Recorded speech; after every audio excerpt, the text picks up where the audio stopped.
Hi ladies, today's video is set yourself free mum. So basically going to look at 3 ways to ease your mental load. So the first thing is choose quality over quantity in everything, especially in particularly being in the word. While I advocate reading the Bible and reading whole chapters, you can even read one verse for the day, and as long as you meditate on it and seek God's guidance, you'll be fine. As mums, we're all in different seasons. Some of us have 5 children, 8 children. Some of us have 2, some of us have 1. Your child may be a baby, a toddler. You know what I mean? Like, all of our stages in life are different. So the amount of time that you can spend in the word each day may vary. So it's not just about reading. Like, at the moment, my husband and I have an intention to get through the Bible. So sometimes we may read 3 chapters at a time. So you can imagine not everything is going into my head, but I'm not registering everything. But as I'm reading, I'm understanding more and more. And as we keep that habit of always reading, everything will just start to puzzle together even more. But at the end of the day, if you just read one verse, as I said, if you just read one verse and you meditate on that and you think about it and it speaks to you, that's fine. A few verses, or even to listen to the word. Maybe there might be a day where you say, I'm just going to listen to some beautiful biblical songs, or listen to audio Bible. Whatever it is, as long as you are filling yourself up with the word, you can't go wrong. So quality over quantity. There's a time for the quantity, but at the end of the day, it's the quality that's going to win. The second thing is, remember that you don't have to fill every free space.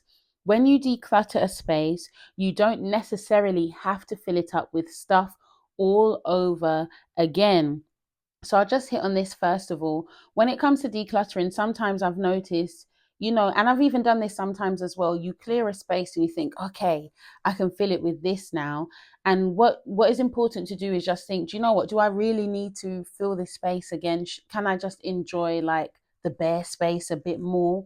I'm not saying that your home has to be clinical. At the end of the day, your style of decor, interior design is up to you, but you just don't have to fill it up. The same way with your calendar, that's the second point.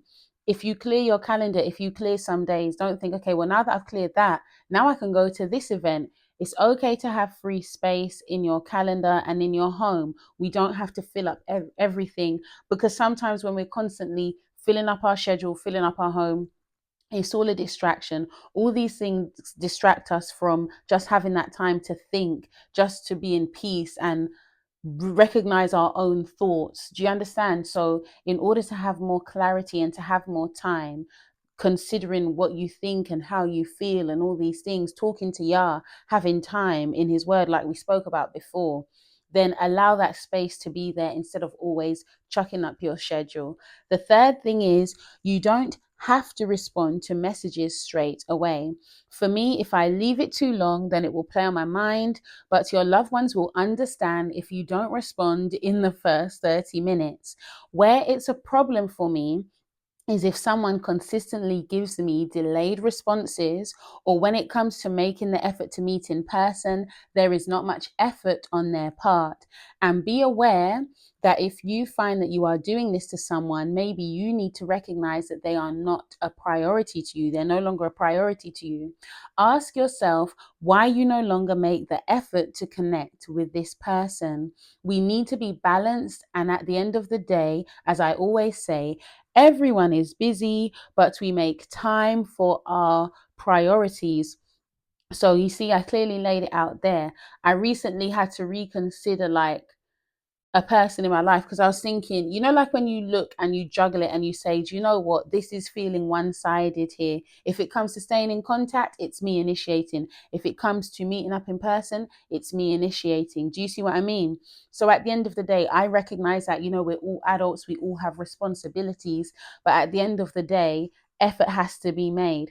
I have international friendships. The likelihood of us seeing each other is low at the moment. Not to say I won't see them, but at the end of the day, we make the contact, because if we don't make any contact, then the friendship will fizzle. So where you can't always meet in person, you make that contact, you send a little text, or You make a phone call, send a voice note on WhatsApp.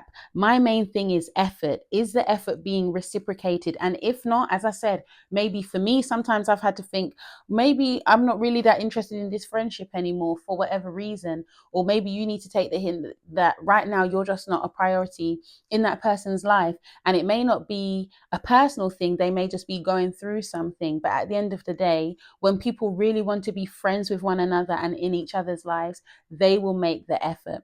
So, our verse of encouragement, Romans chapter 12, verse 18.